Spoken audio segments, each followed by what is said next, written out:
ಸ್ನೇಹಿತರೆ, ಈಗ ವಿಶೇಷವಾಗಿ ವರಮಹಾಲಕ್ಷ್ಮಿ ಹಬ್ಬದ ಪೂಜಾ ವಿಧಾನವನ್ನು ಪೂರ್ಣ ಶಾಸ್ತ್ರೋಕ್ತವಾಗಿ ಮಂತ್ರೋಕ್ತವಾಗಿ ತಿಳಿಸ್ಕೊಡ್ತೀನಂತ. ನೀವು ಯಾವ ಪೂಜೆಯನ್ನು ಮಾಡದೇ ಇದ್ರೂ ಸಹ ಈ ವರಮಹಾಲಕ್ಷ್ಮಿ ವ್ರತವನ್ನು ಆಚರಣೆಯನ್ನು ಮಾಡಿರಿ. ಯಾಕಂದರೆ ಈ ವರಮಹಾಲಕ್ಷ್ಮಿ ಹಬ್ಬಕ್ಕೆ ವಿಶೇಷ ಯೋಗಗಳು ಬರಬೇಕು ಅಂತ ಹೇಳ್ತೀವಿ. ಆ ರೀತಿಯಾಗಿ ಯೋಗಗಳು ಕೂಡಿದಾಗ ಮಾತ್ರ ನಾವು ಮಾಡಿದಂಥ ಪೂಜೆಗೆ ವಿಶೇಷ ಫಲಪ್ರಾಪ್ತಿ. ಅದರಲ್ಲೂ ಈ ಸಲ ಬರುವಂಥ ಶುಕ್ರವಾರ ವಿಶೇಷ ಯೋಗಗಳನ್ನು ತರ್ತಾ ಇದೆ. ಅದಕ್ಕಾಗಿ ಶಾಸ್ತ್ರದಲ್ಲೇ ಹೇಳಿದ ಹಾಗೆ ವಿಧಿ ವಿಧಾನಪೂರ್ವಕವಾಗಿ ಸರಿಯಾದ ಕ್ರಮದಲ್ಲಿ ಈ ವರಮಹಾಲಕ್ಷ್ಮಿ ಪೂಜಾ ವಿಧಾನವನ್ನು ಹೇಳ್ಕೊಡ್ತೀನಿ. ಆಚರಣೆಯನ್ನು ಮಾಡಿರಿ. ಇನ್ನು ಕೆಲವರು ಹೋದ ವಾರ ಕೂಡ ನಾವು ಆಚರಣೆ ಮಾಡಿಬಿಟ್ವಿ ಅಂತ ಅಂದ್ಕೊಂಡಿದ್ರೆ ಈ ವಾರ ಕೂಡ ನೀವು ಪೂಜೆಯನ್ನು ಮಾಡಬಹುದು. ಈಗಾಗಲೇ ಯಾವ ಸಮಯದಲ್ಲಿ ಪೂಜೆಯನ್ನು ಮಾಡಬೇಕು, ವಿಶೇಷ ಲಗ್ನಗಳನ್ನು ಕೂಡ ಕೊಟ್ಟೇನಿ. ಯಾವ ಬಣ್ಣದ ಸೀರೆಯನ್ನು ಉಡಿಸ್ಬೇಕು ಅದನ್ನು ಕೂಡ ತಿಳಿಸ್ಕೊಟ್ಟೇನಿ. ಈಗ ಯಾವ ರೀತಿ ಸಂಕಲ್ಪಪೂರ್ವಕವಾಗಿ ಪೂಜೆಯನ್ನು ಮಾಡಬೇಕು ಬರೀ ತೋರಿಸ್ತೆ ಅಂತ. ಮೊದಲು ಏನೇನು ತಯಾರಿ ಮಾಡ್ಕೊಳ್ಬೇಕು ಅದನ್ನು ತೋರಿಸ್ಕೊಟ್ಬಿಡ್ತೀನಿ. ನಂತರ ಪೂಜೆಯನ್ನು ಶುರು ಮಾಡೋಣ. ಮೊದಲೇದಾಗಿ ಈ ರೀತಿಯಾಗಿ ನಾವು ಎಲ್ಲವನ್ನ ತಯಾರಿ ಇಟ್ಕೊಂಡು ಆಸನ ಹಾಕ್ಕೊಂಡು ಪೂಜೆಗೆ ಕೂತ್ರೆ ಯಾವುದು ಮಧ್ಯದಲ್ಲಿ ಏಳಬಾರ್ದು. ಯಾಕಂದರೆ ಮಧ್ಯದಲ್ಲಿ ಎದ್ದಾಗ ಸಂಕಲ್ಪ ಮುರಿದ ಹಾಗೆ ಅಂಥೇಳಿ ಅರ್ಧ ಪೂಜೆಯ ಫಲ ಮಾತ್ರ ಸಿಗ್ತದೆ. ಅದಕ್ಕಾಗಿ ಮಧ್ಯದಲ್ಲಿ ಏಳಬಾರ್ದು.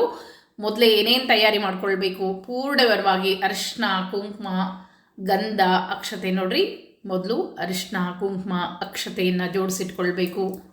ಕಲಶಕ್ಕೆ ನೀರಿಟ್ಕೊಳ್ಬೇಕು. ಕಲಶ 2 ಕಲಶಗಳು ನಮಗೆ ಬೇಕು. ಒಂದು ಕಲಶದಲ್ಲಿ ಲಕ್ಷ್ಮೀ ಸ್ಥಾಪನೆ ಅಂದರೆ ಲಕ್ಷ್ಮೀ ಆಹ್ವಾನ ಮಾಡಿಕೊಂಡು ಸ್ಥಾಪನೆ ಮಾಡಲಿಕ್ಕೆ ಒಂದು ಕಲಶ ಬೇಕು. ಇನ್ನೊಂದು ಕಲಶ ನಮಗೆ ಪೂಜೆಗೆ, ಅಂದರೆ ಒಂದು ಕಲಶ ಲಕ್ಷ್ಮೀ ಸ್ಥಾಪನೆಗೆ, ಇನ್ನೊಂದು ಕಲಶ ನಾವು ಪೂಜೆಯನ್ನು ಮಾಡಲಿಕ್ಕೆ. ಒಟ್ಟು ನಮಗೆ 2 ಕಲಶಗಳ ಬೇಕು. ಇನ್ನು ಸಂಕಲ್ಪಕ್ಕೆ ನೀರು, ಯಾರಿಗೆ ಆಚಮನೆ ಮಾಡಲಿಕ್ಕೆ ಗೊತ್ತದ ಆಚಮನೆಗೆ ನೀರು ಇಟ್ಕೊಳ್ರಿ. ಸಂಕಲ್ಪಕ್ಕೆ ನೀರನ್ನು ಈ ರೀತಿಯಾಗಿ ಇಟ್ಕೊಳ್ಬೇಕು. ಸಂಕಲ್ಪ ಬಿಡಲಿಕ್ಕೆ ಒಂದು ತಟ್ಟೆಯನ್ನು ಸಹ ಕೆಳಗೆ ಇಟ್ಟೆಲ್ಲ ಆ ರೀತಿ ಇಟ್ಕೊಳ್ಬೇಕು. ಗೆಜ್ಜೆ ವಸ್ತ್ರಗಳು ಎಷ್ಟು ಬೇಕು ಅಂದರೆ ಒಟ್ಟು 3 ಗೆಜ್ಜೆ ವಸ್ತ್ರಗಳು ಬೇಕು. ಒಂದು ಗಣಪತಿಗೆ 21+2 ಗೆಜ್ಜೆ ವಸ್ತ್ರ, ಮಹಾಲಕ್ಷ್ಮಿಗೆ 2 ಗೆಜ್ಜೆ ವಸ್ತ್ರಗಳು ಬೇಕಾಗ್ತದೆ. 20+2 ಗೆಜ್ಜೆ ವಸ್ತ್ರಗಳು ಮಹಾಲಕ್ಷ್ಮಿಗೆ ಬೇಕು. ಅಷ್ಟಗಂಧವನ್ನು ಇಟ್ಕೊಳ್ಬೇಕು. ಪರಿಮಳ ದ್ರವ್ಯವನ್ನು ಸೇರಿದಂಥ ಅರಿಶಿನ, ಕುಂಕುಮವನ್ನು ಹಾಕಿ ನೀಟಾಗಿ ಗಂಧವನ್ನು ತೆಗೆದಿಟ್ಕೊಳ್ಬೇಕು. ಇನ್ನು ಮಹಾಲಕ್ಷ್ಮಿ ಕೊರಳಿಗೆ ಮಾಂಗಲ್ಯ ಬೇಕು, ಜೊತೆಗೆ ಕಾಲುಂಗುರ ಪಿಲ್ಲೆ ಬೇಕು. ಅಕಸ್ಮಾತ್ ನಿಮ್ಮ ಮನೆಯಲ್ಲಿ ಮಾಂಗಲ್ಯ ಇಲ್ಲ ಅನ್ನೋದಾದರೆ ಅರಿಶಿನ ದಾರವನ್ನು, ಒಂದು ಅರಿಶಿನ ಬೇರನ್ನು ದಾರಕ್ಕೆ ಕಟ್ಟಿನೂ ಹಾಕ್ಬೋದು. ಕಾಲುಂಗುರ ಪಿಲ್ಲೆ ಅಕ್ಷತೆ ಹಾಕಿದರೆ ಸಾಕು. ಈ ರೀತಿ ಇನ್ನೂ ನಾನಾ ಪರಿಮಳ ದ್ರವ್ಯ ಇರಬೇಕು. ಅಂದರೆ ವಾಸನೆ ಎಣ್ಣೆಯನ್ನು ಇಟ್ಕೊಳ್ಬೇಕು. ಜೊತೆಗೆ ಎಲ್ಲ ತರಹದ ಹೂಗಳನ್ನು, ಒಟ್ಟು 16 ತರಹದ ಹೂಗಳು ಬೇಕು ಅಂತ ಹೇಳ್ತಾರೆ. ಹೂ, ಕರಕಿ, ಪತ್ರಿ, ಈ ರೀತಿಯಾಗಿ ಎಲ್ಲವನ್ನ ಜೋಡಿಸಿ ಇಟ್ಕೊಳ್ಬೇಕು. ಮುಖ್ಯವಾಗಿ ಗಣಪತಿ ಪೂಜೆಗೆ ನಮಗೆ ಗಣಪತಿ ಬೇಕು. ಗಣಪತಿ ಪೂಜೆ ಇಲ್ಲದೆ ಯಾವುದೇ ಪೂಜೆ ನಮಗೆ ಒಂದು ಫಲವನ್ನು ಕೊಡುವುದಿಲ್ಲ ಅಂಥೇಳಿ ಶಾಸ್ತ್ರ ಹೇಳ್ತದೆ. ಅದಕ್ಕಾಗಿ ಮುಖ್ಯವಾಗಿ ಒಂದು ಗಣಪತಿ. ನಿಮ್ಮ ಮನೇಲಿ ಗಣಪತಿ ವಿಗ್ರಹ ಇಲ್ಲ ಅನ್ನೋದಾದರೆ ಒಂದು ಅಡಿಕೆ ಬೆಟ್ಟವನ್ನು ಒಂದು ಬಟ್ಲಲ್ಲಿ ಅಕ್ಕಿಯನ್ನು ಹಾಕಿ ಇಟ್ಕೊಂಡು ಪೂಜೆಯನ್ನು ಸಹ ಮಾಡ್ಬೋದು. ಗಣಪತಿ ಇದ್ದರೆ ಶ್ರೇಷ್ಠ. ಇನ್ನು ಮೊದಲು 2 ನೈವೇದ್ಯ ಆಗಬೇಕಾಗ್ತದೆ. ಮೊದಲೇ ನೈವೇದ್ಯಕ್ಕೆ ಪ್ರಥಮ ನೈವೇದ್ಯ ಅಂತ ಹೇಳ್ತೀವಿ. ಪ್ರಥಮ ನೈವೇದ್ಯಕ್ಕೆ 5 ತರಹದ ಡ್ರೈ ಫ್ರೂಟ್ಸ್ ಅಂತ ಹೇಳ್ತೀವಿ. ನೈವೇದ್ಯ ಪ್ರಥಮ ಡ್ರೈ ಫ್ರೂಟ್ಸ್ಗಳನ್ನು ನೈವೇದ್ಯಕ್ಕೆ ಇಟ್ಕೊಳ್ಬೇಕು. ಇದು ಮಹಾಲಕ್ಷ್ಮಿ ನೈವೇದ್ಯ ಇರ್ತದೆ. ಅದನ್ನು ನಾನು ಹೇಳ್ಕೊಡ್ತೀನಿ ಹೆಂಗೆ ಮಾಡೋದು ಅಂತ ಹೇಳಿ, ಯಾವ ಸಮಯದಲ್ಲಿ ಮಾಡಬೇಕು ಎಲ್ಲವನ್ನು ಹೇಳ್ಕೊಡ್ತೀನಿ. ಈ ರೀತಿ 5 ತರಹದ, ನಂತರ 5 ತರಹದ ಹಣ್ಣುಗಳನ್ನು ಸಹ ನಾವು ಜೋಡಿಸಿ ಇಟ್ಕೊಳ್ಬೇಕು. ಈಗ ಎಂತಹ ಶ್ರೇಷ್ಠ ಕಾಲ ಅಂದರೆ ಮಹಾಲಕ್ಷ್ಮಿಗೆ ಎಲ್ಲ ತರಹದ ತರಕಾರಿ, ಹಣ್ಣು ಎಲ್ಲವೂ ಬರ್ತದೆ. ಈ ರೀತಿ ಗೆಜ್ಜೆ ವಸ್ತ್ರ ಎಲ್ಲವನ್ನ ಇಟ್ಕೊಳ್ಬೇಕು. ದೀಪಗಳನ್ನು ಇಟ್ಕೊಳ್ಬೇಕು. ಇನ್ನು ಮುಖ್ಯವಾಗಿ ಕಲಶಕ್ಕೆ 5 ವಿಳೆದೆಲೆ ಬೇಕು ಮತ್ತು ತೆಂಗಿನಕಾಯಿ ಬೇಕು. ಈ ರೀತಿಯಾಗಿ ಈ ಕಲಶದ ಕಾಯಿಯನ್ನು ನೀವು ನಂತರ ಕಲಶ ವಿಸರ್ಜನೆ ಆದಮೇಲೆ ನೀವು ಏನಾದರೂ ಸಿಹಿ ತಿಂಡಿಯನ್ನು ಮಾಡಿ ಉಪಯೋಗಿಸ್ಬೋದು. ಈ ರೀತಿ ಕಲಶದ ಕಾಯಿ ಒಳ್ಳೆ ಸರಿಯಾಗಿರುವಂಥ ಒಂದು ಕಲಶದ ಕಾಯಿ ಇರಬೇಕು. 5 ವಿಳೆದೆಲೆ ಇರಬೇಕು. ಈ ರೀತಿ ಎಲ್ಲ ಜೋಡಿಸಿಟ್ಕೊಂಡು ಆಸನ ಹಾಕ್ಕೊಂಡು ಈಗ ಪೂಜೆಯನ್ನು ಶುರು ಮಾಡೋಣ. ಮಹಾಲಕ್ಷ್ಮಿ ಆಹ್ವಾನಕ್ಕೆ ಪೀಠವನ್ನೆಲ್ಲ ರೆಡಿ ಮಾಡ್ಕೊಳ್ಬೇಕು. ಈ ರೀತಿಯಾಗಿ ರಂಗವಲ್ಲಿಯನ್ನು ಹಾಕ್ಕೊಂಡು ಯಾವ ಜಾಗದಲ್ಲಿ ನಾವು ಮಹಾಲಕ್ಷ್ಮಿಯನ್ನು ಆಹ್ವಾನ ಮಾಡ್ಕೊಳ್ತೇವೋ ಅಲ್ಲಿ ರಂಗವಲ್ಲಿಯನ್ನೆಲ್ಲ ಹಾಕ್ಕೊಂಡು ದೀಪ ಪೂಜೆಯನ್ನು ಮಾಡ್ಕೊಳ್ಬೇಕು. ಮೊದಲು ದೇವತಾ ಸ್ಮರಣೆಯನ್ನು ಮಾಡ್ಕೊಂಡು ಯಾಕಂದರೆ ಪೀಠಕ್ಕೆ ಬಹಳಷ್ಟು ಮಹತ್ವದ. ಪೀಠ ಮಧ್ಯೆ ಪರದೇವತಾಯ ನಮಃ, ಶ್ರೀ ಲಕ್ಷ್ಮೀನಾರಾಯಣಾಯ ನಮಃ, ಶ್ರೀ ಲಕ್ಷ್ಮೀ ನರಸಿಂಹಾಯ ನಮಃ, ಶ್ವೇತ ದೀಪಾತ್ಮಿಕಾಯೈ ನಮಾಯೈ ನಮಃ, ಪದ್ಮಾತ್ಮಿಕಾಯೈ ಶ್ರೇಯೈ ನಮಃ, ಕಂದಾತ್ಮಿಕಾಯೈ ಶ್ರೇಯೈ ನಮಃ, ನಳಾತ್ಮಿಕಾಯೈ ಶ್ರೇಯೈ ನಮಃ. ಈ ರೀತಿಯಾಗಿ ಆ ಪೀಠದಲ್ಲಿ ವಿಶೇಷವಾಗಿ ಮಹಾಲಕ್ಷ್ಮಿಯನ್ನು ಆಹ್ವಾನ ಮಾಡ್ಕೊಳ್ಬೇಕೀಗ. ಅದಕ್ಕಾಗಿ ದೀಪವನ್ನು ಹಚ್ಕೊಳ್ಬೇಕು. ದೀಪ ಪ್ರಜ್ವಲನಂ ಅಗ್ನಿನಾಗ್ನಿ ಸಮಿದ್ಯತೆ ಕವಿಗ್ರಹ ಪತಿರ್ಯುವ. ಓಂ ಶ್ರೀ ಲಕ್ಷ್ಮೀನಾರಾಯಣ ನಮಃ, ಅಗ್ನಿ ದೇವತಾಭ್ಯೋ ನಮಃ. ಅಗ್ನಿ ಸ್ಮರಣೆಯನ್ನು ಮಾಡ್ತಾ ದೀಪ ಪ್ರಜ್ವಾಲನ, ದೀಪ ಹಚ್ಕೊಳ್ಬೇಕು. ನಂತರ ನಿಮ್ಮ ಮನೆಯಲ್ಲಿ ಮಹಾಲಕ್ಷ್ಮಿ ಫೋಟೋ ಇದ್ದರೆ ಫೋಟೋ ಇಟ್ಟು ಗೆಜ್ಜೆ ವಸ್ತ್ರ ಹೂಗಳನ್ನೆಲ್ಲ ಏರಿಸಿ ಅಲ್ಲಿ ಈಗ ಪೀಠಕ್ಕೆ ಅಂದರೆ ಕಲಶ ಸ್ಥಾಪನೆಗೆ ಪೂರ್ಣ ತಯಾರಿ ಆಗಿದೆ. ಇನ್ನು ಕಲಶ ಸ್ಥಾಪನೆಗೆ ವಿಶೇಷವಾಗಿರುವಂಥ ಮಂಡಲ ಹಾಕಬೇಕು. ಅದಕ್ಕಾಗಿ ಒಂದು ತಟ್ಟೆಯಲ್ಲಿ 3 ಮುಟ್ಟಿಗೆ ಅಕ್ಕಿಯನ್ನು ತಗೊಳ್ತಾ ಇದ್ದೀನಿ. ನೀವು ಬೇಕಂದರೆ 3 ಬೊಕ್ಸೆ ಕೂಡ ಹಾಕ್ಬೋದು. ತಟ್ಟೆ ದೊಡ್ಡದಿದ್ದರೆ 3 ಬೊಕ್ಸೆ ಕೂಡ ಹಾಕ್ಬೋದು. ಈಗ ನಾನು 3 ಮುಟ್ಟಿಗೆ ಅಕ್ಕಿಯನ್ನು ಹಾಕ್ಕೊಂಡು ಇದಕ್ಕೆ ವಿಶೇಷವಾದ ಮಂಡಲವನ್ನು ಹಾಕ್ತಾ ಇದ್ದೀನಿ. ಈ ಮಂಡಲದಲ್ಲಿ ಅಷ್ಟಲಕ್ಷ್ಮಿಯರ ಆಹ್ವಾನ ಇರ್ತದೆ. ಅದಕ್ಕಾಗಿ ಸರಿಯಾಗಿ ನೋಡ್ಕೊಳ್ರಿ. ವಿಶೇಷವಾಗಿ ಯೋಗದಲ್ಲಿ ಬಂದಿರುವಂಥ ಮಹಾಲಕ್ಷ್ಮಿಗೆ ಒಂದು ವಿಶೇಷ ಮಂಡಲವನ್ನು ಇದರಲ್ಲಿ ಕುಂಕುಮದಿಂದ ಬರೀಬೇಕು. ಯಾಕಂದರೆ ಕುಂಕುಮಕ್ಕೆ ಅಭಿಮಾನಿ ದೇವತೆ ಮಹಾಲಕ್ಷ್ಮಿ ಅಂತ ಹೇಳ್ತೇವೆ. ಅದಕ್ಕಾಗಿ ಇಲ್ಲಿ ಸರಿಯಾಗಿ ಈ ರೀತಿಯಾಗಿ ಒಂದು ನಕ್ಷತ್ರ ಮಂಡಲವನ್ನು ಮಾಡ್ತಾ ಇದ್ದೀನಿ. ಆ ನಕ್ಷತ್ರ ಮಂಡಲದಲ್ಲಿ ಇದು ಕುಂಕುಮದಿಂದ ಈ ರೀತಿ ನೀವು ಸರಿಯಾಗಿ ಕೈಯಲ್ಲಿ ಹಿಡಿದು ಬರೆದ್ರೆ ಬರ್ತದೆ. ಕುಂಕುಮ ನೋಡ್ರಿ, ಈ ರೀತಿಯಾಗಿ ಮನೆಯಲ್ಲಿ ಮಾಡಿದಂಥ ಅರಿಶಿನ ಸರಿ ಅರಿಶಿನ ಇರಬೇಕು. ಅದಕ್ಕೆ ನಿಂಬೆಹಣ್ಣು ಅದೆಲ್ಲ ಸೇರಿಸಿ ನಾವು ಮಾಡ್ತೇವಲ್ಲ, ಅದು ಭಾಳ ಚಲೋ ಆಗ್ತದೆ. ಕೈಯಲ್ಲಿ ಸರಿಯಾಗಿ ಜಾರ್ತದೆ. ಈ ರೀತಿ ಮಂಡಲಕ್ಕೆ ಒಳ್ಳೆಯ ಕುಂಕುಮ ಇರಬೇಕು. ಆ ಕುಂಕುಮದಿಂದ ಸಾಕ್ಷಾತ್ ಮಹಾಲಕ್ಷ್ಮಿ ಅಭಿಮಾನಿ ದೇವತೆ ಇದ್ದಾಳೆ ಕುಂಕುಮಕ್ಕೆ. ಅದಕ್ಕಾಗಿ ಈ ರೀತಿ ಈಗ ನಕ್ಷತ್ರ ಮಂಡಲ ಮಾಡಿ ಆ ನಕ್ಷತ್ರ ಮಂಡಲದಲ್ಲಿ ಒಟ್ಟು 6 ದಳಗಳನ್ನು ಬರಿತೀನಿ. ಅದಾದಮೇಲೆ ಮತ್ತೆ 2 ದಳಗಳು, ಒಟ್ಟು 8 ದಳಗಳು ಬರಬೇಕು. ನೋಡ್ರಿ, ಈ ರೀತಿಯಾಗಿ 8 ದಳಗಳು ಬರಬೇಕು. ಈ 8 ದಳಗಳಲ್ಲಿ ಶ್ರೀ ಆದಿಲಕ್ಷ್ಮೀ ನಮಃ, ಶ್ರೀ ಧಾನ್ಯಲಕ್ಷ್ಮೀ ನಮಃ, ಶ್ರೀ ಧೈರ್ಯಲಕ್ಷ್ಮೀ ನಮಃ, ಶ್ರೀ ಗಜಲಕ್ಷ್ಮೀ ನಮಃ, ಶ್ರೀ ಸಂತಾನಲಕ್ಷ್ಮೀ ನಮಃ, ಶ್ರೀ ವಿಜಯಲಕ್ಷ್ಮೀ ನಮಃ, ಶ್ರೀ ವಿದ್ಯಾಲಕ್ಷ್ಮೀ ನಮಃ, ಶ್ರೀ ಐಶ್ವರ್ಯಲಕ್ಷ್ಮೀ ನಮಃ, ಶ್ರೀ ವರಮಹಾಲಕ್ಷ್ಮೀತಾಭ್ಯೋ ನಮಃ ಅಂಥೇಳಿ ಅಷ್ಟೂ ಕಡೆ ನಾವು 8 ಶ್ರೀಕಾರಗಳನ್ನು ಹಾಕ್ಕೊಳ್ಬೇಕು. ಒಂದೊಂದು ಶ್ರೀ ಅಂದರೆ ನಾಮಗಳನ್ನು ಬರೀಲಿಕ್ಕಾಗೋದಿಲ್ಲ ಅಂಥೇಳಿ ಆ ನಾಮಸ್ಮರಣೆಯನ್ನು ಮಾಡ್ತಾ 8 ಶ್ರೀಕಾರಗಳನ್ನು ಸುತ್ತಲೂ ಹಾಕ್ಕೊಳ್ಬೇಕು. ಮಧ್ಯದಲ್ಲಿ ಲಕ್ಷ್ಮೀ ಸಹಿತ ನಾರಾಯಣ ದೇವರಿರ್ತಾರೆ. ಅದಕ್ಕಾಗಿ ಆದಿಲಕ್ಷ್ಮಿ, ಧಾನ್ಯಲಕ್ಷ್ಮಿ, ಧೈರ್ಯಲಕ್ಷ್ಮಿ, ಗಜಲಕ್ಷ್ಮಿ, ಸಂತಾನಲಕ್ಷ್ಮಿ, ವಿಜಯಲಕ್ಷ್ಮಿ, ವಿದ್ಯಾಲಕ್ಷ್ಮಿ, ಐಶ್ವರ್ಯಲಕ್ಷ್ಮಿ, ಕೊನೆಗೆ ಐಶ್ವರ್ಯಲಕ್ಷ್ಮಿ ಹೆಸರನ್ನು ಬರೆದು ನಮ್ಮ ಮನೆಯಲ್ಲಿರುವಂಥ ಸಂಕಷ್ಟಗಳೆಲ್ಲವೂ ಹೋಗಲಿ ಅಂಥೇಳಿ ಈ ರೀತಿಯಾಗಿ ಒಂದು ವಿಶೇಷವಾಗಿರುವಂಥ ಮಂಡಲವನ್ನು ರೆಡಿ ಮಾಡ್ಕೊಳ್ಬೇಕು. ಇದು ಮಹಾಲಕ್ಷ್ಮಿ ಆಹ್ವಾನಕ್ಕೆ ವಿಶೇಷ ಮಂಡಲ ಅಂಥೇಳಿ. ಈ ಮಂಡಲ ಬಹಳಷ್ಟು ಸರಳದ. ನಂತರ ಪೂಜಾ ವಿಸರ್ಜನೆ ಆದಮೇಲೆ ಈ ಅಕ್ಕಿಯನ್ನು ನೀವು ತೊಳೆದು ಮನೆಗೆ ಉಪಯೋಗಿಸ್ಬೋದು. ಈ ವಿಶೇಷ ಮಂಡಲವನ್ನು ಪೀಠದ ಮಧ್ಯದಲ್ಲಿ ಸ್ಥಾಪನೆ ಮಾಡಬೇಕು. ಈಗ ನೋಡ್ರಿ, ಇಲ್ಲಿ ಅಕ್ಷತೆಯನ್ನು ಹಾಕಿ ಈ ಅಕ್ಷತೆಯ ಮೇಲೆ ನಾವು ಈ ತಟ್ಟೆಯನ್ನು, ಈ ವಿಶೇಷ ಮಂಡಲವನ್ನು ಬರೆದಂಥ ತಟ್ಟೆಯನ್ನು ಅಲ್ಲಿ ಸ್ಥಾಪನೆಯನ್ನು ಮಾಡ್ತೀನಿ. ಅದು ಲಕ್ಷ್ಮೀ ಆಹ್ವಾನಕ್ಕೆ ಈಗ ಮಂಡಲ ಸಿದ್ಧ ಆಯಿತು. ಆ ಮಂಡಲದ 4 ಎಲೆಗಳೇನವಲ್ಲ, ಅಂದರೆ 4 ಮುಖ್ಯವಾದ ಎಲೆಗಳು ಅಂತ ಹೇಳ್ತೀವಿ. ಈಗ ದಳವನ್ನು ತೋರಿಸಿದೆ ನಾನು ಹೆಂಗೆ ಹಾಕೋದು ಅಂಥೇಳಿ. ಅವು ಸರಿಯಾದ ರೀತಿಯಲ್ಲಿ ಅವಕರ ಅಂಚು 4 ದಿಕ್ಕಿಗೂ ಸರಿಯಾಗಿ ಬರಬೇಕು. ನಂತರ ಈ ಉಳಿದ 4 ದಿಕ್ಕುಗಳು ಅಂತ ಹೇಳ್ತೀವಿ. ಒಟ್ಟು 8 ಅಷ್ಟದಳಗಳು ಅಂಥೇಳಿ ಈ ರೀತಿ ಇಡಬೇಕು. ಈಗ ಈ ಕಲಶವನ್ನು ಯಾವ ರೀತಿ ಅಂದರೆ, ನೀವು ನಿಮ್ಮ ಮನೆಯಲ್ಲಿ ಬಾವಿ ಇದ್ದರೆ ಅಥವಾ ಬೋರ್ವೆಲ್ ಇದ್ದರೆ ನಾವು ಹೊರಗಿನಿಂದ ತುಂಬಿಕೊಂಡು ಬರಬೇಕು ಯಮುನಾ ಪೂಜೆಯನ್ನು ಮಾಡಿಕೊಂಡು. ಅಂದರೆ ಈ ಕಲಶವನ್ನು, ಖಾಲಿ ಕಲಶವನ್ನು ಹೊರಗೊಯ್ಯಬೇಕು. ಸ್ವಚ್ಛ ಹೊರದು ನಿಮ್ಮ ಮನೆಯಲ್ಲಿ ಬಾವಿ ಬೋರ್ವೆಲ್ ಇದ್ದರೆ, ಹೊರಗೆ ನಳ ಇದ್ದರೆ ಅಲ್ಲಿ ತುಂಬ್ಕೋಬೇಕು. ತುಂಬಿಕೊಂಡು ಅಲ್ಲಿ ಯಮುನೆಯನ್ನು ಸ್ಮರಣೆ ಮಾಡ್ತಾ ತುಂಬಿಕೊಳ್ಬೇಕು.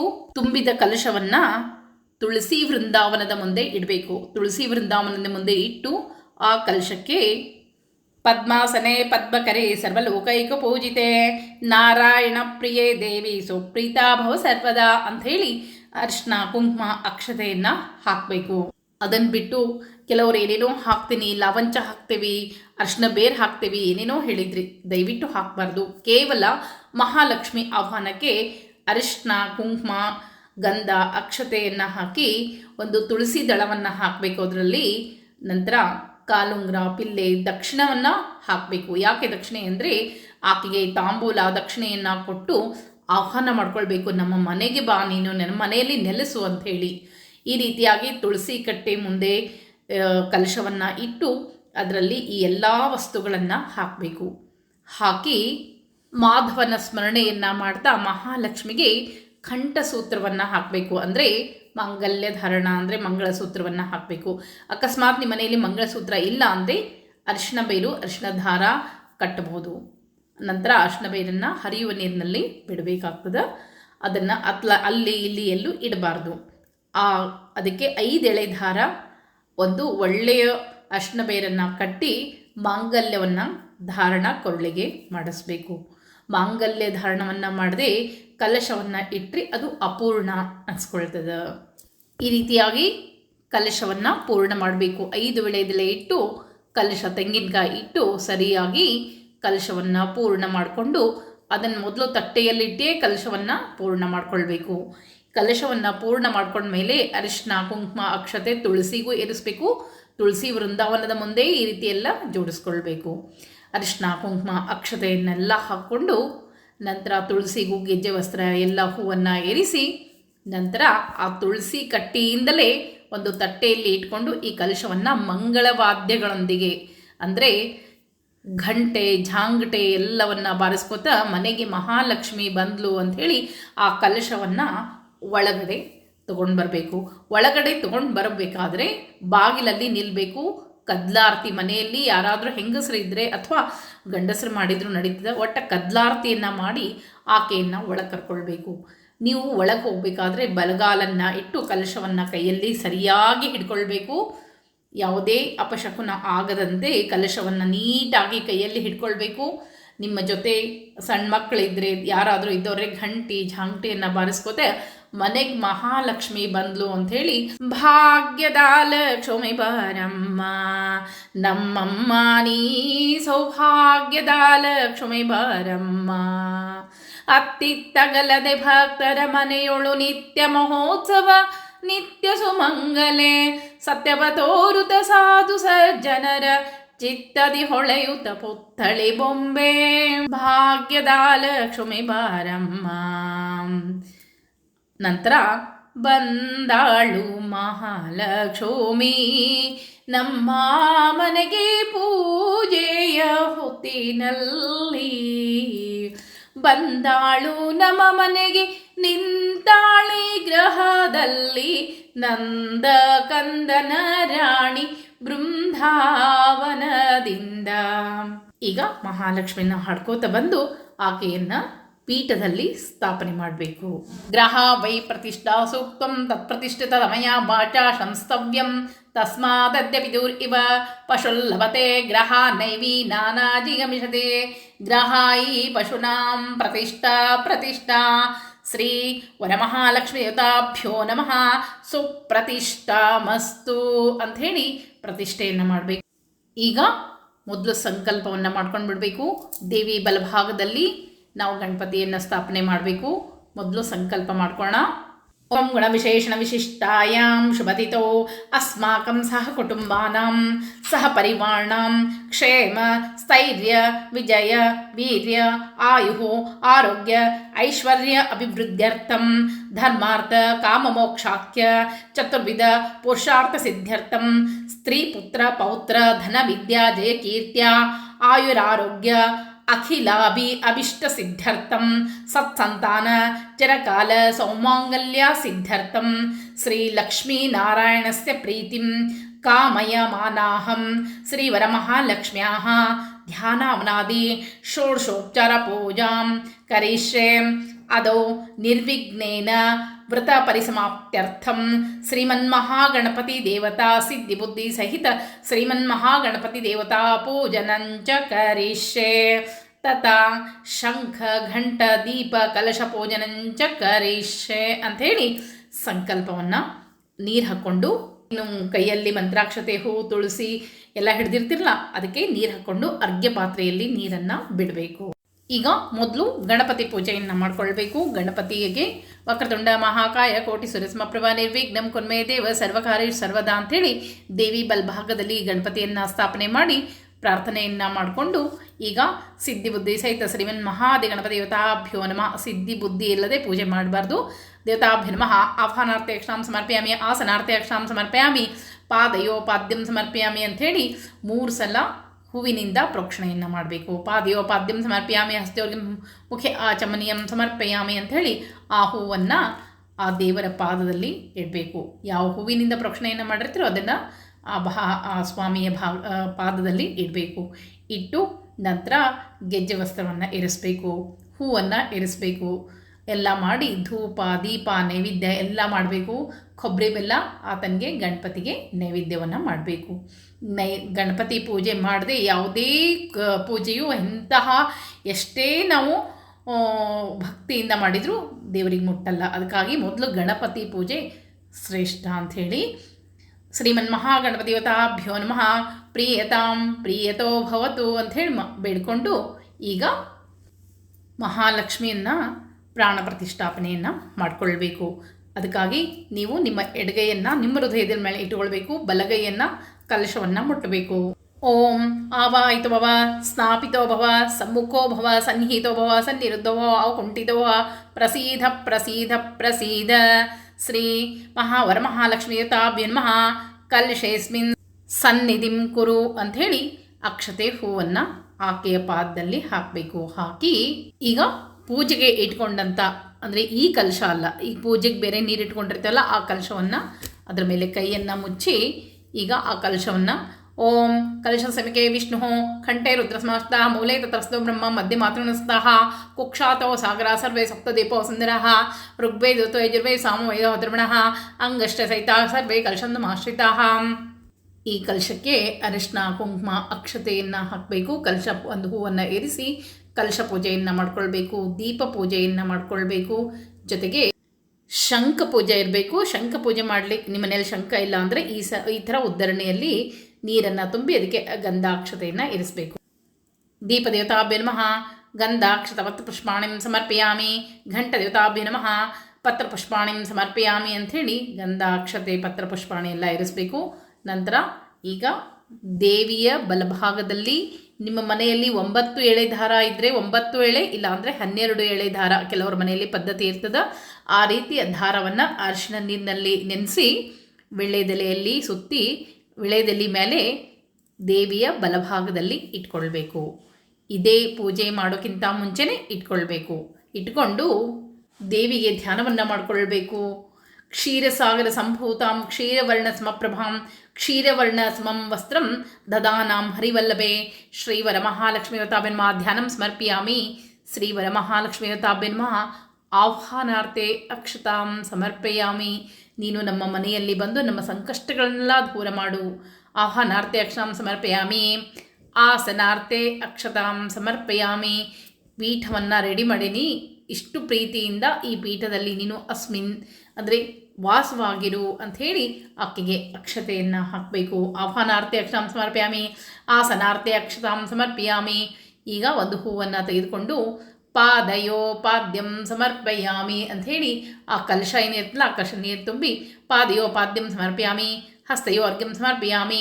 ಮುಖೆ ಆಚಮನೀಯಂ ಸಮರ್ಪಯಾಮಿ ಅಂಥೇಳಿ ಆ ಹೂವನ್ನು ಆಕೆಯ ಒಂದು ಪಾದದಲ್ಲಿ ಇಡಬೇಕು. ಈ ರೀತಿ ಇಟ್ಟಾದ ಮೇಲೆ ಒಂದು ಹೂವನ್ನು ತೆಗೆದುಕೊಳ್ಬೇಕು. ಅದಕ್ಕೆ ತುಪ್ಪ ಜೇನುತುಪ್ಪ ಎದ್ದಬೇಕು. ತುಪ್ಪ ಮತ್ತು ಜೇನುತುಪ್ಪದಲ್ಲಿ ಎದ್ದಿ ದೇವರ ಮುಂದೆ ಇಡಬೇಕು. ಅದು ಮಧುಪರ್ಕ ಅಂತ ಹೇಳ್ತೇವೆ. ಆ ಮಧುಪರ್ಕವನ್ನಾದಮೇಲೆ ಪುನರಾಚಮನೀಯಂ ಮತ್ತೆ ಒಂದು ಹೂವನ್ನು ತೆಗೆದುಕೊಂಡು ಆಕೆಗೆ ಪ್ರೋಕ್ಷಣೆ ಮಾಡಿ ಆಕೆಯ ಪಾದದಲ್ಲಿ ಇಡಬೇಕು. ಪುನರಾಚಮನೀಯಂ ಸಮರ್ಪಯಾಮಿ ಅಥ ಪಂಚಾಮೃತ ಸ್ನಾನಂ. ಈ ಪಂಚಾಮೃತ ಸ್ನಾನ ಅಂದಾಗ ನೀವು ಲಕ್ಷ್ಮೀದೇವಿ ವಿಗ್ರಹ ಇಟ್ಟಿದ್ರೆ ಮಾತ್ರ ಪಂಚಾಮೃತವನ್ನು ಅಭಿಷೇಕ ಮಾಡಲಿಕ್ಕೆ ಬರ್ತದೆ. ಇಲ್ಲದಿದ್ದರೆ ಅವನ್ನೆಲ್ಲ ಸೇರಿಸಿಟ್ಕೊಳ್ಬೇಕು. ಏನು ತುಪ್ಪ, ಜೇನುತುಪ್ಪ, ಸಕ್ಕರೆ, ಎಳ್ನೀರು, ಹಣ್ಣು ಎಲ್ಲವನ್ನ ಸೇರಿಸಿ ಇಟ್ಕೊಳ್ಬೇಕು. ಮೊಸರು ಬರಲ್ಲ, ಹಾಲು ಇಟ್ಕೊಳ್ಬೇಕು, ತುಪ್ಪ ಇಟ್ಕೊಳ್ಬೇಕು, ಜೇನುತುಪ್ಪ ಅವನ್ನೆಲ್ಲ ಸೇರಿಸಿ ಒಂದು ಹೂವನ್ನು ಅದರಲ್ಲಿ ಅದ್ದಿ ಪಯೋದತಿ ಘೃತೋಪೇತಂ ಶರ್ಕರಾ ಮಧು ಸಂಯುತಂ ಪಂಚಾಮೃತ ಸ್ನಾನಮಿದಂ ಗ್ರಹಾಣ ಕಮಲಾಲಯೇ ಶ್ರೀವರಮಹಾಲಕ್ಷ್ಮೀತಾಭ್ಯೋ ನಮಃ ಪಂಚಾಮೃತ ಸ್ನಾನಂ ಸಮರ್ಪಯಾಮಿ ಅಂಥೇಳಿ ಆಕೆಗೆ ಆ ಮಾಡ್ಕೊಂಡಿದ್ದ ಪಂಚಾಮೃತವನ್ನು ನೈವೇದ್ಯ ಮಾಡಬೇಕು. ಒಂದು ಹೂವನ್ನು ಏರಿಸಬೇಕು, ಅರಿಶಿನ ಕುಂಕುಮ ಏರಿಸಿ ಆ ಪಂಚಾಮೃತ ನೈವೇದ್ಯ ಮಾಡಿ ನಂತರ ಒಂದು ಹೂವಿನಿಂದ ನೀರನ್ನು ಪ್ರೋಕ್ಷಣೆಯನ್ನು ಮಾಡಿ ಶುದ್ಧೋದಕ ಸ್ನಾನಂ ಸಮರ್ಪಯಾಮಿ. ಶುದ್ಧೋದಕ ಸ್ನಾನ ನಂತರೇನ ಮಹಾಭಿಷೇಕ ಸ್ನಾನಂ ಅಂಥೇಳಿ ಇನ್ನೊಂದು ಸಲ ಹೂವಿನ ಪ್ರೋಕ್ಷಣೆಯನ್ನು ಮಾಡಬೇಕು. ಅದಾದಮೇಲೆ ಈಗ ವಸ್ತ್ರಧಾರಣವನ್ನು ಮಾಡಬೇಕು. ವಸ್ತ್ರ ಅಂದರೆ ಗೆಜ್ಜೆ ವಸ್ತ್ರ. ಯಾಕಂದ್ರೆ ನೀವು ಸೀರೆಯನ್ನು ಉಡಿಸಿದ್ರೆ ಅಕ್ಷತೆಯನ್ನು ಹಾಕಬೇಕು, ಗೆಜ್ಜೆ ವಸ್ತ್ರ ಇರಿಸಲೇಬೇಕು. ಕರ್ದಮೇನ ಪ್ರಜಾಭೂತ ಮಯಿ ಸಂಭವ ಕರ್ದಮ ಶ್ರಿಯಂ ವಾಸಯ ಮೇ ಕುಲೆ ಮಾತರಂ ಪದ್ಮಮಾಲಿನಿಂ ಶ್ರೀವರಮಹಾಲಕ್ಷ್ಮೀತಾಭ್ಯೋ ನಮಃ ವಸ್ತ್ರಯುಗ್ಮಂ ಸಮರ್ಪಯಾಮಿ. ವಸ್ತ್ರ ಅಂದರೆ ಗೆಜ್ಜೆ ವಸ್ತ್ರವನ್ನು ಇರಿಸಬೇಕು. ಮತ್ತು ಕಂಠಸೂತ್ರಂ ಸಮರ್ಪಯಾಮಿ ಅಂಥೇಳಿ ಈಗಾಗಲೇ ಆಕೆಗೆ ಕಂಠಸೂತ್ರವನ್ನು ಹಾಕಿರ್ತೀವಿ. ಕಂಠಸೂತ್ರಂ ಸಮರ್ಪಯಾಮಿ ಅಂಥೇಳಿ ಅಕ್ಷತೆಯನ್ನು ಹಾಕಬೇಕು. ಉಪವೀತಂ ಸಮರ್ಪಯಾಮಿ ನಾನಾ ಆಭರಣಂ ಸಮರ್ಪಯಾಮಿ. ಈ ರೀತಿಯಾಗಿ ನಿಮ್ಗೆ ಆಭರಣ ಹಾಕೋದಿದ್ರೆ ಹೊಸದು ಏನರೇ ಇದ್ದರೆ ಮಾತ್ರ ಹಾಕಬೇಕು. ಇಲ್ಲಿ ನೀವು ಹಾಕ್ಕೊಂಡಿರುವಂತಹ ಆಭರಣಗಳನ್ನ ದೇವರಿಗೆ ಹಾಕಬಾರ್ದು, ಅವು ನಿರ್ಮಾಲ್ಯ ಎನಿಸ್ಕೊಳ್ತದೆ.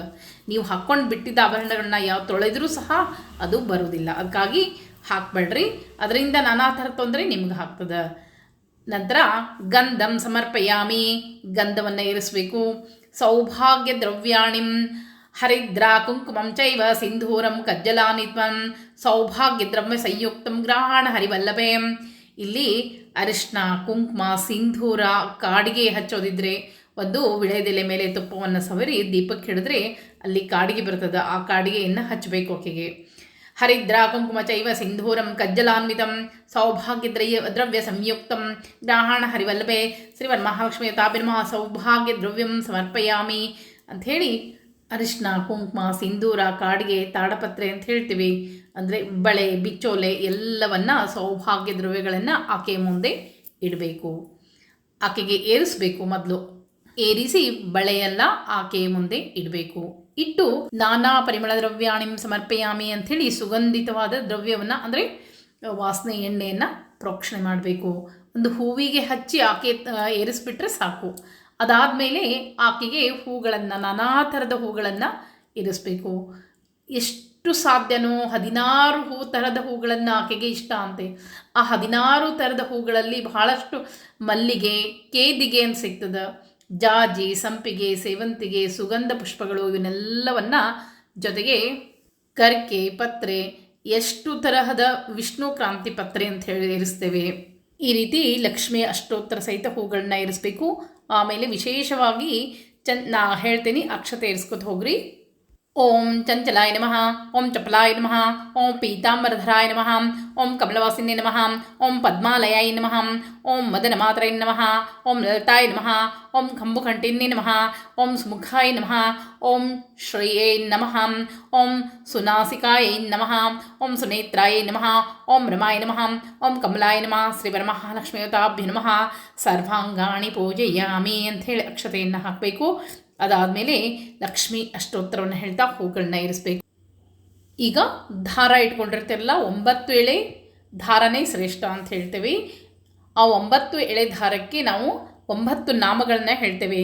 ಓಂ ಕಮಲಾಯ ನಮಃ, ಓಂ ರಮಾಯ ನಮಃ, ಓಂ ಲೋಕಮಾತರೈ ನಮಃ, ಓಂ ವಿಷ್ಣುಜನ್ನೇ ನಮಃ, ಓಂ ಮಹಾಲಕ್ಷ್ಮಿ ನಮಃ, ಕ್ಷೀರಾಬ್ಧಿಧನ್ಯಾಯ ನಮಃ, ವಿಶ್ವಸಾಕ್ಷಿಣ್ಯೈ ನಮಃ, ಚಂದ್ರ ಸಹೋದರಿ ನಮಃ, ಓಂ ಹರಿವಲ್ಲಭಾಯ ನಮಃ ಅಂಥೇಳಿ ಆ ದಾರಕ್ಕೆ ಅರಿಶಿನ, ಕುಂಕುಮ, ಹೂವನ್ನು ಏರಿಸಬೇಕು. ಏರಿಸಿ ಆ ಅಕ್ಷತೆಯನ್ನು ಹಾಕಿ ಪೂಜೆಯನ್ನು ಮಾಡಬೇಕು. ಇನ್ನು ಮುಂದೆ ಉಡಿಯನ್ನು ತುಂಬೋದು, ನೈವೇದ್ಯವನ್ನು ಯಾವ ರೀತಿ ಮಾಡಬೇಕು, ಆರತಿಯನ್ನು ಮಾಡೋದು ಪೂರ್ಣ ವಿವರವಾಗಿ ಮುಂದಿನ ವಿಡಿಯೋದಲ್ಲಿ ಹೇಳ್ಕೊಡ್ತೇನೆ ಅಂತ. ಯಾಕಂದರೆ ನನಗೂ ಸಮಯದ ಅಭಾವದಿಂದ ಈ ವಿಡಿಯೋವನ್ನು ಇಲ್ಲಿಗೆ ನಿಲ್ಲಿಸ್ತಾ ಇದ್ದೀನಿ. ಇನ್ನು 5 ತರಹದ ಹಣ್ಣುಗಳನ್ನು ಯಾವ ರೀತಿ ಉಡಿ ತುಂಬಬೇಕು, ಹಾಲಿನಿಂದ ಅರ್ಘ್ಯವನ್ನು ಕೊಡಬೇಕು ಎಲ್ಲವನ್ನು ಮುಂದಿನ ವಿಡಿಯೋದಲ್ಲಿ ತಿಳಿಸ್ಕೊಡ್ತೇನೆ ಅಂತ. ಮತ್ತೆ ಮುಂದಿನ ವಿಡಿಯೋದಲ್ಲಿ ಸಿಗ್ತೀನಿ. ನಮಸ್ಕಾರ.